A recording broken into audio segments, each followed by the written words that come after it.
Hare Krishna.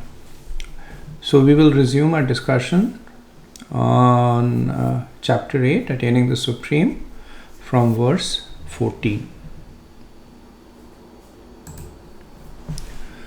Ananya chetah satatam yo mam smarati nityashah tasyaham sulabah partha nityayuktasya yoginah.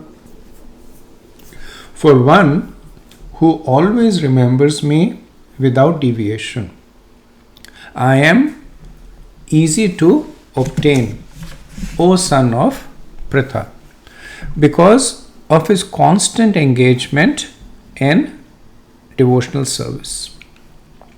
So this is a new section of the chapter in which now Krishna talks about the pure devotee. So far he has talked about three kinds of Mishra Bhaktas. So he spoke about the Karma Mishra Bhakta in 7:16 when he says Artho Jigyasur Arthati. Then he spoke about the Jnana Mishra Bhakta in 7:29. You see, he says Jara Maran Mokshaya. Right? And he also spoke about the Yoga Mishra Bhakta in this chapter in verses 9 to 30.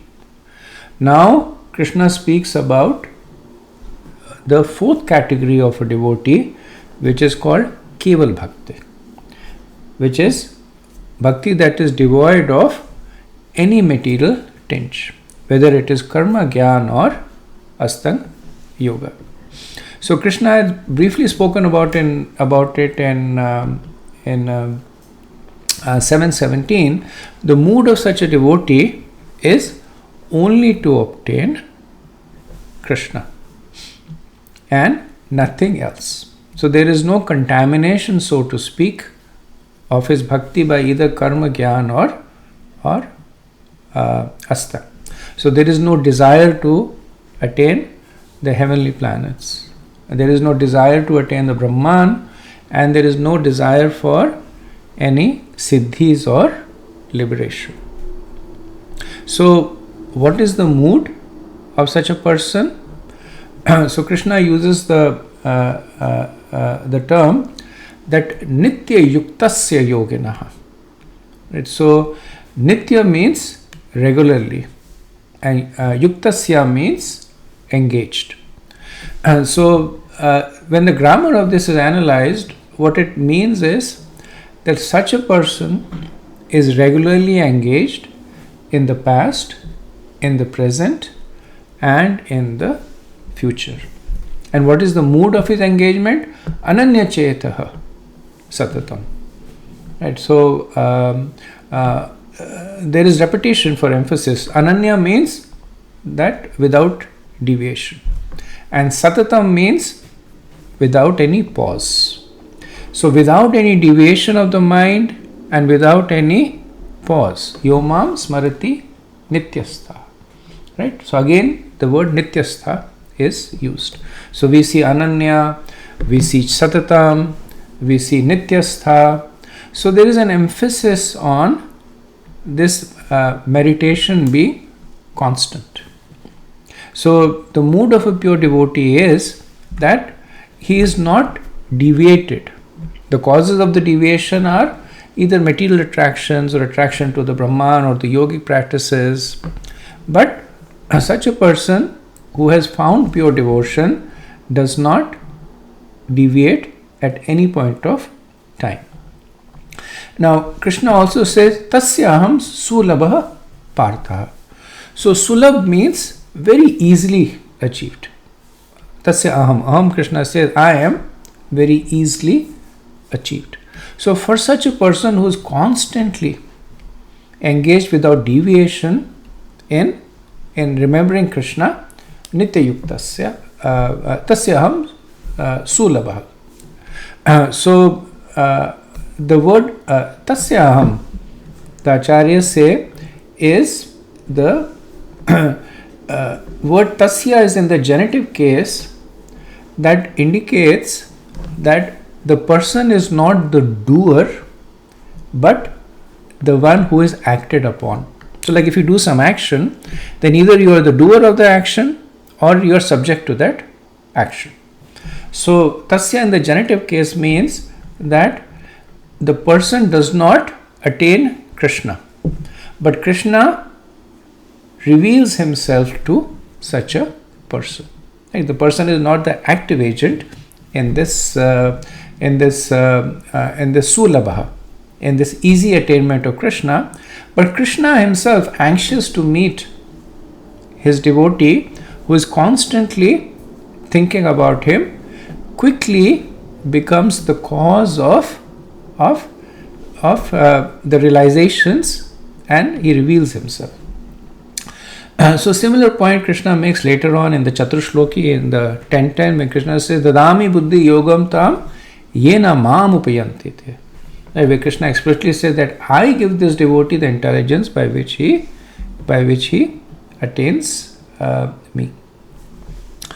So a very significant verse for devotees, because it expresses the essence of devotional service, that it is without any motivations, it is uninterrupted, it is specifically directed towards Krishna, and it is easy because Krishna is the active component in facilitating it. Srila Prabhupada in the purport, he gives a little bit more details, that there are 5 ways in which a person engages in devotion.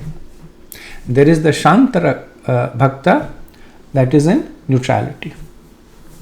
So this is like if you see in the spiritual world, there is the trees and the river. So everything is chit, everything is conscious, but they are serving in the mood of neutrality. Then there is the Dasya Bhakta, that is engaged in the mood of servitude. So we see that many of the Gopa friends of Krishna, they have this mood of servitude. Lord Balram also many times displays this mood of servitude, where he desires to serve Krishna. Then we have Sakhya, engaged as a friends. So Krishna's friends like Madhumangal, Lord Balram himself, and the other Gopa friends, they are dealing with Krishna in a friendly way. Arjun had a Sakhya ras. Arjun was in a friendly mood with Krishna. Then Vatsalya is parent, like Mother Yashoda, Nand Baba, they deal with Krishna as in a parental mood. And Madhurya is conjugal, like the Gopis and Srimati Radharani. So once a devotee reaches the platform of pure devotion, then they engage in the service of Krishna in one of these 5 moods, depending on their own propensity and their own eternal position. Okay, let's move on to the next verse. Verse 15. Mamupet punarjanma dukkhalayam ashashvatam napnuvanti mahatmana samsiddham paramam gataha. After attaining me, the great souls who are yogis in devotion never return to this temporary world, which is full of miseries, because they have attained the highest perfection. So the second line in this verse is very indicative of the situation in the material world. Krishna says, what is the material world? Dukhalayam ashashvatam. So alayam means like house, like they have vidyalaya, so where place where vidya is teach. So dukhalaya is a place where dukha is, or misery is, abundant. And ashashvatam means temporary. So, which means that even if somehow you get some relief from misery, it is temporary. Right? The natural state in the material world is dukhalaya. And even if there is some sukha, it is ashashvatam. It is temporary. Everything gets destroyed. So those who, so now this is describing devotees, the Keval Bhaktas, who were spoken of in the previous verse. So those who worship Krishna without any contamination of karma gyan or yoga, what is their destinations? Right? Prabhupada says that they achieve the highest perfection of life. Right? So they do not fall into this world of dukhalayam and ashashvatam. So if they don't fall there, where do they go then? So paramam samsiddham. Right? So they go to they achieve perfection. Samsiddham means perfection, and paramam means supreme perfection. So the supreme perfection is attaining a position as an associate of Krishna. Right? So the other form of devotees who are Mishra Bhaktas, they may also obtain liberation. Right? They may attain different kinds of muktis. Right? They are said 5 kinds. So they may get Sayujya, which is merging within the Brahman or the Lord. They may get Samipya, which is proximity to the Lord. Salokya, which is residing in the same planet of the Lord. Sarupya, which is having a form similar to the Lord. Or Sarishti, which is having power similar to the Lord. So these are the different kinds of liberation that is achievable by the Mishra Bhaktas. Now these are also very, very exalted, because they're also transcending this dukhalayam ashashvatam. They're going into the spiritual world, and one way or the other, one form or the other, they're associating with Krishna. But in this, Krishna calls out to a special kind, which is the Mahatmana. So Mahatmana is one who is noble-minded and generous. Right? Why are they noble-minded and generous? Because they give everything to Krishna. They give their thoughts, they give their activities, they give their aspirations, everything they give to Krishna. So Krishna is so obliged to them that with so much of affection, he is calling them that they are generous. This also shows the humility of Krishna. That Krishna has everything. Right? He is the Supreme Lord. But when this minute jiva turns to Krishna and begins to offer something to Krishna, Krishna immediately becomes obliged. Krishna says, Mahatmana. So he says that this person is great because he is giving me something that I don't have. What is that thing? The love of the jiva. Right? So Krishna has everything with the exception of our love. That only belongs to us. That is within our free will. So when we give the only thing that we have on our own to Krishna, Krishna becomes very happy, becomes very, very obliged here. Okay, let's move on to the next verse. Verse 16. Abraham bhuvana lokah punaravrtino arjuna mamupetya tu kaunteya punarjanmana vidyate. From the highest planet in the material world down to the lowest, all are places of misery wherein repeated birth and death take place. But one who attains to my abode, O son of Kunti, never takes birth again. So in the previous verses, Krishna has contrasted the material and the spiritual destinations.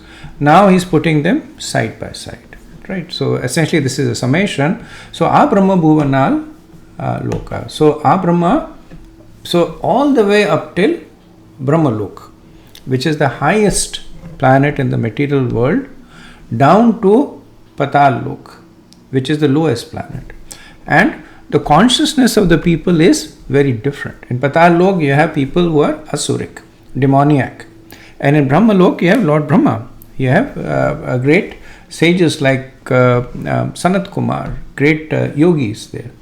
But what Krishna is saying that all are places of misery wherein repeated birth and death takes place. Right? So anywhere in the material world is a losing bargain. And then he says Mamupetya to Kauntya. Same Mamupetya that he used in the first line when he says Mamupetya Punarjanma, right? Where one who attains me, Punarjanmana Vidyate. He says the birth does not happen again. Now, there's a little bit of a finer understanding that needs to go in the statement, because we do know that personalities like Lord Brahma, they go back to the spiritual world, and great past yogis, etc., they do go back to the spiritual world. Even for that matter, in the earthly planet, there are people who go back to the spiritual world. So when Krishna says that from Brahmalok to Patal Lok, everybody is caught in the cycle of birth and death, he's talking about those who are not engaged in devotional service. Brahma is engaged in devotional service, so he goes back to the spiritual world. Similarly, on the earth planet, even though it's a much lower planet than Brahmalok, but if anybody is engaged in devotional service, they will go back to the spiritual world. However, even if somebody is in Brahmalok and not engaged in devotional service, then he will not go back to the spiritual world, and he will simply be taking birth again. Punarjanma, he will simply be taking birth again and again. Right? So the essence of this verse is that as long as one is not engaged in devotional service, whether the person is at a high status in the heavenly planets and Brahmaloka, or of a low status in Patal Lok or earth, the destination is the same. Repeated birth and death in this place that has been described as Dukhalayam Ashashvatam. Okay, next verse. Verse 17. Sahasra yuga parayantam aharyad brahmano viduhu ratrim yuga sahasrantam teho ratra vido janaha. By human calculation, 1,000 ages taken together form the duration of Brahma's one day, and such also is the duration of his life. So in 6 verses from 17 to 22, Krishna will show that the spiritual world is how the spiritual world is superior to the material world. So in the previous world, he had already previous verse he had described that the highest planet in the material world is Brahmaloka. Now in this verse, or in the set of verses, he will show how even that is fallible compared to the spiritual world. So essentially what he is saying, that the best situation in the material world, which is being elevated to Brahmaloka, is far inferior to the spiritual world. And he uses the notion of fallibility, the ashashvatam part of it, that it is temporary. So for that purpose, he is describing the life duration of Lord Brahma. So he says that 1,000 ages taken together from one day of Brahma. So Brahma's one day, which is called a kalpa, is made of 1,000 chaturyugas. Right, so the 1,000 ages is 1,000 chaturyuga. One chaturyuga is a combination of the 4 yugas, the Satyug, Treta, Dwapar and Kali Yuga, which lasts for 4.32 million years. 1,000 of this chaturyugas, which is 4.32 billion years, forms one day of Brahma, and the night of Brahma is the same duration, which is another 4.32 million years. But what Krishna will demonstrate later on, that this fantastically long period of time, that 24 hours of Brahma is 8.64 million years, and Brahma lives for 100 years, which if you do the calculation comes out to be 311 trillion 40 billion years. He says after that Brahma dies. So even though he may live for a long time, but eventually he also dies. So there is no one in this material world that is eternal. Right? We see in the Puranas, there are so many asuras who perform austerities, and as a form of benediction, they say that give me mortality. Hiranyakashipu was praying to Lord Brahma that give me immortality. And Brahma says that I can't, because even I am mortal. I take birth and I die. I cannot give you something that I myself do not have. Right? So that's the point Krishna will make in this set of verses. Next verse. Verse 18. Avyaktad vyaktayah sarva prabhavante aharagame ratriagme praliyante tatreva yakta samyagake. At the beginning of Brahma's day, all living entities become manifest from the unmanifested state. And thereafter, when the night falls, they are merged into the unmanifest again. So previous verse, Krishna spoke about the long life of Brahma. 1 day is thousand yugas, Chatur yugas. Now compared to Brahma, those who are in the lower planetary system, they have a shorter life. Right? So in the earthly planet, it's in the Kali Yuga, it's at the most 100 years, which is like a blink of the eye of Brahma. Here Krishna is talking about the dissolution that happens at the end of Brahma's day. So when a kalpa ends, then the living entities, there's a partial destruction of the universe. And then the living entities in the lower planets, they become unmanifest. So unmanifest does not mean that they disappear. It just means that they go into shushupti, which means like deep sleep. So they leave the material body, they retain the subtle body, but they are in kind of what you would consider as coma. So they're in a unconscious state, and they remain in that state for the night of Brahma, which is the 4.32 billion years. They remain in that state of being unmanifest, and when Brahma's next day begins, then they are forced to take birth again. Right? So there is no liberation for them. That both the situations are hellish. In the material world, dukhalyam ashashvatam, they're constantly suffering, and any happiness is temporary. Then at the night of Brahma, because the nature of the jiva is satchitanand, nature of the jiva is to be active. Right? So when you see somebody who used to be active and vibrant, and the next thing you know is the person is lying in a hospital bed in coma, then there is a lot of sorrow for that person, because that's not the state for the person. The person's state is that he goes around, he meets people, he has joyful interactions. So the night is also when the soul is in this unmanifest state, even that is hellish. And then the next day they again come back to this hellish material world, and in this way the cycle continues. Okay, let's go to the next verse. Verse 19. Bhuta gramah sa evayam bhutva bhutva praliyate ratriagame vasah partha prabhavate aharagame.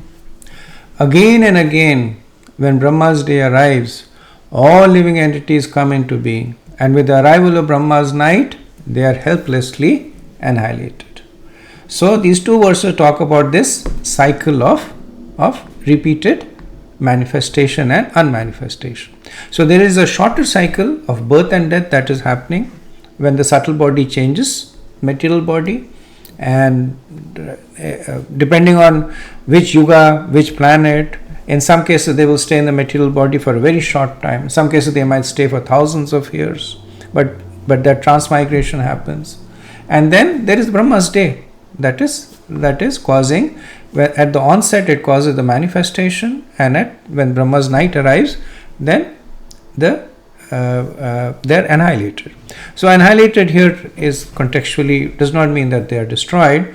It means that they basically go into a state where their individuality is no longer manifest. Okay, so let's go to the next verse. Okay, verse 20. Parastasmat bhavunyo vyakto vyaktat sanatanaha yahasa sarveshu bhuteshu nashatsu na vinashyati. Yet there is another unmanifest nature which is eternal and is transcendental to this manifested and unmanifested matter. It is supreme and is never annihilated. When all in this world is annihilated, that part remains as it is. So, in the previous set of verses, we see that Krishna has talked about the cycle of material birth and death. So, he first mentioned in 8:16 and expanded in 3 verses 17, 18 and 19. Now, Krishna speaks about the destination of a devotee, Mam Upetya, one who attains Krishna, the devotee that was mentioned in 8:14. Right? So, in order to do that, Krishna makes a distinction between two unmanifest natures. So, there is the unmanifest that was mentioned in verse 18, which is matter in a state of dissolution. So, this is unmanifest in the sense that the jiva is still in the material world, still trapped in the material world, but is in a state of coma, is in a state of complete loss of consciousness. Right? That was mentioned in verse 18. In this verse 20, Krishna says there is yet another unmanifest, which is the spiritual world. So, what is the difference between the two? Unmanifest. Now, when Krishna calls the spiritual world unmanifest, it means that it is not manifest here in the material world. Other way also that he says that he further qualifies the unmanifest, saying that it is supreme and it is never annihilated. So, in the material world, everything is temporary. Even the state of unmanifestation is temporary. Because after that, as Krishna mentioned in the previous verse, following the night of Brahma is the day of Brahma. And when the day of Brahma comes, then they are helplessly manifested again. And then they go through this cycle over and over again. But when one goes to the spiritual world, then Krishna says that it is supreme and never annihilated. Right? So there is no destruction over there. So even when the whole material world is being created and destroyed, the spiritual world stays as it is. So Prabhupada says that it is beyond all the changes of material nature because Krishna's energy is transcendental and eternal. Okay, let's go to the next verse. Verse 21. Avyaktoksara ityuktas tamahu paramam gatim yam prapyana nivartante taddham paramam mama. That which the Vedantists describe as unmanifest and infallible, that which is known as the supreme destination, that place from which, having attained it, one never returns, that is my supreme abode. Right? So now Krishna is putting a label on the unmanifest that he described in the previous verse. Right? Initially he was describing the qualities of it, that it is eternal, does not get destroyed even when the material world is destroying. Now Arjuna may say, but what is that place? And Krishna says, Tad dhama paramam mama. He said, that is my supreme abode. Now everything is Krishna's abode. The material world is also Krishna's abode, but that place is characterized by these qualities of being akshara and avyakta. So here we see that Krishna is relying on the authorities of the Vedas. He says that which the Vedantists describe. Now Krishna is the supreme person. His word is the is absolute. But in order to emphasize on the importance of the Vedas, in order to emphasize on the importance of following the Vedas, and he does that at other place in the Gita also, that he himself refers to the authority of the Vedas. He said, in the Vedas it is said. That is why I am saying it. Right? So the point that he makes is that Krishna's word and the word in the Vedas are non-different. And Krishna repeats the point that once having attained it, one never returns. Right? So in the material world, any destination you go, you can fall down. You can go back into the lower planets, take birth again. Spiritual world is a one-way street. You go into the spiritual world, you stay there in eternal association with Krishna. Okay, next verse.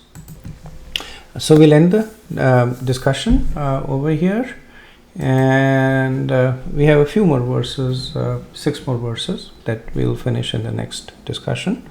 Thank you very much. Srila Prabhupada ki jai. Hare Krishna.